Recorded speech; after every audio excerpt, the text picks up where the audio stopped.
One aspect of the meeting that we don't pay enough attention to are the minutes. Minutes are a record of what we did. Not a record of how we did it, just what we decided. Plain and simple. Minutes, however, and all your notes can be subpoenaed. Let's think about that for a moment. That means minutes need to be sterile. We're going to talk about the process that the minutes should take, but now let's look at your notes for a moment, because this is the frightening part that we never really stop to think about. Thankfully, we're not all sued all the time, but it only takes once, and when it is, it's memorable. That is something that lives with you forever. So what can happen in a lawsuit is that any notes, personal notes that you've taken at the board meeting or outside of the meeting, anything that's on your laptop, your iPad, your smartphone, any audio recordings or video recordings can be subpoenaed. They end up as evidence for the prosecution or the defense. Well, that's frightening, really. Think about some of the emails you send to each other without even thinking about it. First of all, you should never put anything to email that you don't want on the front page of the paper anyway. But that is not a mechanism for debate among board members on board issues. Confidentiality is one problem, but the subpoena issue is the other. Can you imagine all the detail and some of the stuff people actually say? Well, now let's look at your peripheral devices as well. You know, far be it in another time when we used to audio record and video record our meetings. That's crazy, okay? But now you add the peripheral devices to the mix, that's even scarier. I mean, what's on your hard drive? And do you really need someone to look at it?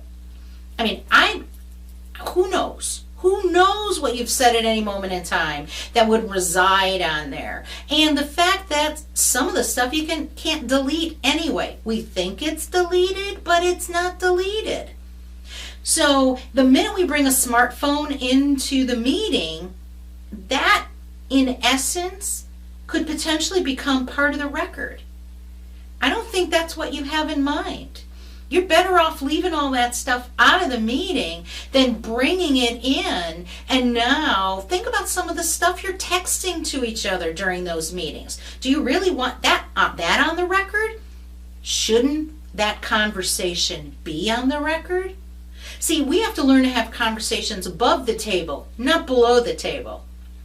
So when I look at the problems with some of these peripheral devices, that creates extreme liability for the association, but more importantly for you. Now, let's look at what should be in the minutes to protect everyone, because some of the members don't understand.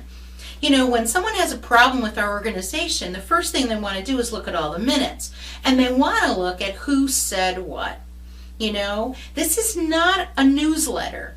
This is a sterile document that just identifies what history had occurred, not how it unfolded. So let's think of some of the things we should have there, and then I'll make some side comments on some issues that maybe your bylaws have created. First of all, let's look at the minutes. We need to identify that we have a quorum, and now that we approve the minutes of the previous meeting, and then we took some reports, and then at that point that we had certain motions on the table, they were made and seconded, debated, and then either passed or failed, period. Let's look at what you don't have in the minutes. You don't have who said what. Johnny said this, Sally said this, Harry wants it in the minutes, he didn't like that. None of that is in there, ever, ever. Because all that does is point the finger to who should be issued a subpoena.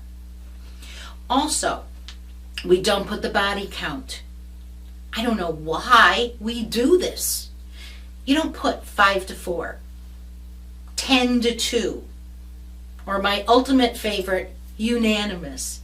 like it's a group hug, huh? No, it either passed or it failed. The minute you cast your ballot, you no longer own it. The vote belongs to the body, not the individual. So the minute you cast your ballot, it doesn't belong to you anymore. And now the body either carried the motion or it failed. That's it. And why do people abstain? I mean, just as a side thing, what's that about? Your whole function is to call it one way or another. Either vote it up or vote it down, but vote. People rely on you to vote, not to be chicken about it and take a step back and say, I don't know, I think I'll abstain. That's ridiculous. So call it one way or another. Let's see where the chips fall. And then at that point, loyalty takes over and says, we support the vote no matter what it is. Well, once all of that's been noted in the minutes, think about this, could be a checklist, okay? We're checking we had a quorum. We're checking that we received our minutes and approved them from the last time. We're checking that all the following reports were done. Each motion is listed, and all we're doing is checking that the motion was made, checking that it was seconded, and now whether it passed or failed, period. And then when all of that business is done, the meeting's adjourned. Well, that's about a page, even for a very complex meeting. So you should be able to read your minutes. You should be able to read them in advance. And this isn't rocket science. We're not going to put more details than we're legally required to put, because anything additional can bite us later. So minutes should be sterile. They can be subpoenaed. Be careful what you put in writing.